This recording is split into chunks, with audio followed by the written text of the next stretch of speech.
Kalau kita membahas tentang Syekh Siti Jenar, tentunya kita akan disuguhkan dengan berbagai mitos yang berkembang di kalangan masyarakat luas. Salah satunya adalah Syekh Siti Jenar merupakan perwujudan dari seekor cacing yang tidak sengaja berada di dalam perahu Sunan Bonang di saat akan menurunkan ilmu rahasia kepada Sunan Kalijaga. Hingga mitos bahwa Syekh Siti Jenar dieksekusi oleh para sunan karena telah menyebarkan ajaran sesat. Lantas, siapakah Syekh Siti Jenar sebenarnya?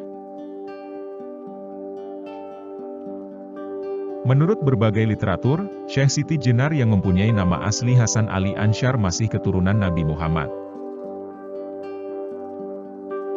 Berikut silsilahnya. Nabi Muhammad mempunyai putri yang bernama Sayyidah Fatimah Az-Zahra. Sayyidah Fatimah mempunyai putra bernama Imam Husain.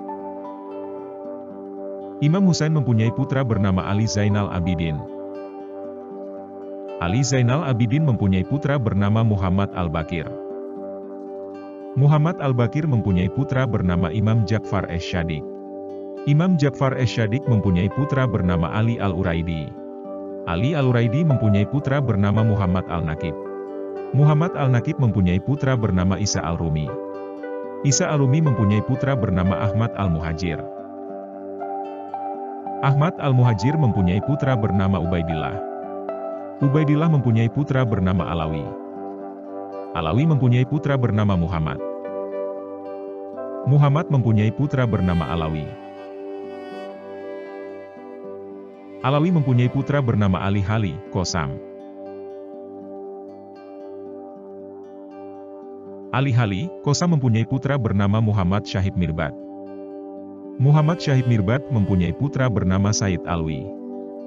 Said Alwi mempunyai putra bernama Said Abdul Malik. Said Abdul Malik mempunyai putra bernama Said Amir Abdullahan.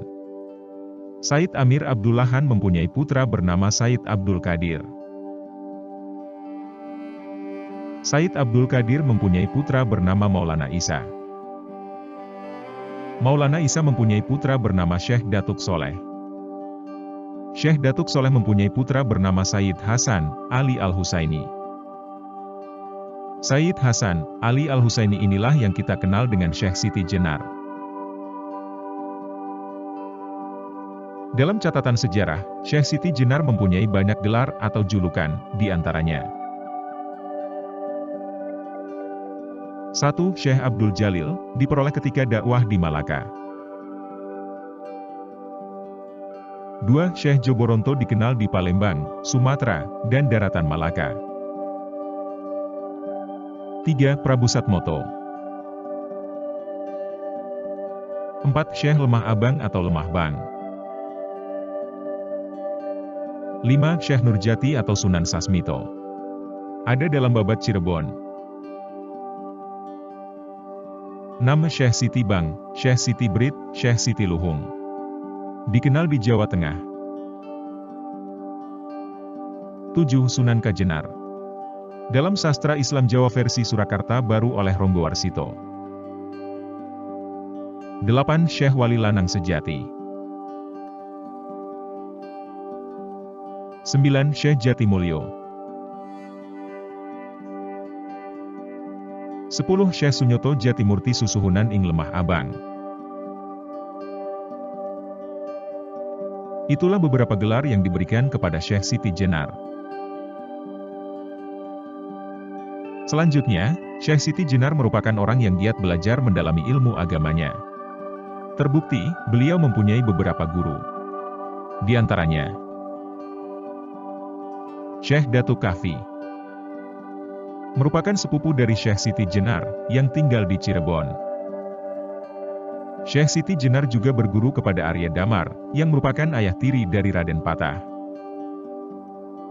Arya Damar ini berasal dari Cina dengan nama asli Suan Liong, murid dari Ibrahim Samarkondi, dan dikenal dengan gelar Aditya Warman. Selain mendalami Islam, Syekh Siti Jenar juga belajar berbagai ilmu agama, di antaranya, beliau pernah mempelajari kitab Hindu Buddha yaitu Kitab Catur Vipala, yang merupakan kitab warisan Prabu Kertawijaya dari Majapahit. Dari kitab Hindu-Buddha tersebut, Syekh Siti Jenar memadukan antara ajaran Hindu-Buddha dan Islam, yang kelak melahirkan ajaran Manunggaling Kawula lan Gusti. Dari perpaduan ajaran tersebutlah Syekh Siti Jenar mulai berdakwah ke Jawa. Syekh Siti Jenar dalam berdakwah mempunyai banyak murid, yang tersebar di beberapa wilayah Jawa dengan membentuk komunitas-komunitas. Komunitas inilah yang dikenal dengan komunitas Lemah Abang yang kemudian berkembang dan lebih dikenal dengan masyarakat Abangan, yang merupakan sumber lahirnya Islam Kejawen. Dikarenakan banyaknya pengikut Syekh Siti Jenar yang tersebar di Pulau Jawa, membuat pemerintah kala itu khawatir, dan menganggap Syekh Siti Jenar dan pengikutnya akan melakukan pemberontakan kepada pemerintah.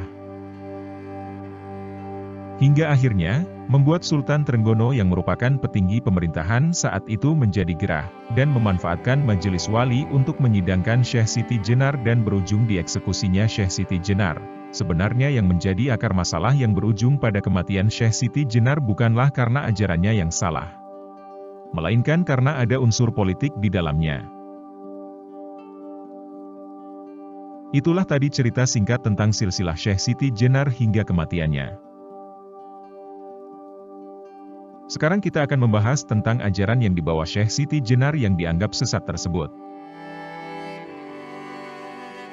Dalam catatan sejarah, ajaran Syekh Siti Jenar adalah ajaran Sasahidan, akar kata yang sama dengan syahadat, yaitu kesaksian, yang tidak sekedar bersaksi, namun juga sadar akan hakikat dirinya, hakikat Tuhannya, hakikat kehidupannya, dan hakikat alam semesta.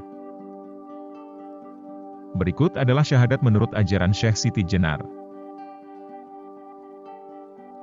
Ingsun anekseni ing datingsun hewe, satuhune ora ono pangeran amung ingsun, lan nekseni ingsun satuhune Muhammad iku utusan ingsun, iyo sejatine kang aran Allah iku badan ingsun, Rasul iku rasan ingsun, Muhammad iku cahyan ingsun, iyo ingsun kang eling tan kena ing lali, iyo ingsun kang langgeng ora kena owah gingsir ing kahanan jati, iyo ingsun kang waskita ora kasamaran ing sawiji-wiji, iyo ingsun kang murbo amiseso, kang kawoso wicaksono, ora kekurangan ing pangerti. Biar sampurno padang terawangan, ora karoso opo-opo, ora ono keton opo-opo, mung ingsun kang limputi ing ngalam kabeh, kalawan kodrat ingsun. Perlu diketahui bahwa, ingsun di sini itu adalah Allah, bukanlah ingsun yang berarti aku. Menurut Syekh Siti Jenar, yang berhak bilang aku hanyalah Allah semata. Karena inilah, masyarakat pada masa itu belum mampu menerima kedalaman ajaran ini, karena Islam pada masa itu masih dalam tahap pengenalan dan masih berkembang. Kesimpulannya, ajaran Syekh Siti Jenar bukanlah ajaran sesat apabila orang yang menerima ajaran ini berpikiran luas dan benar-benar mendalami makna yang ada di dalamnya. Bagaimana menurut Anda?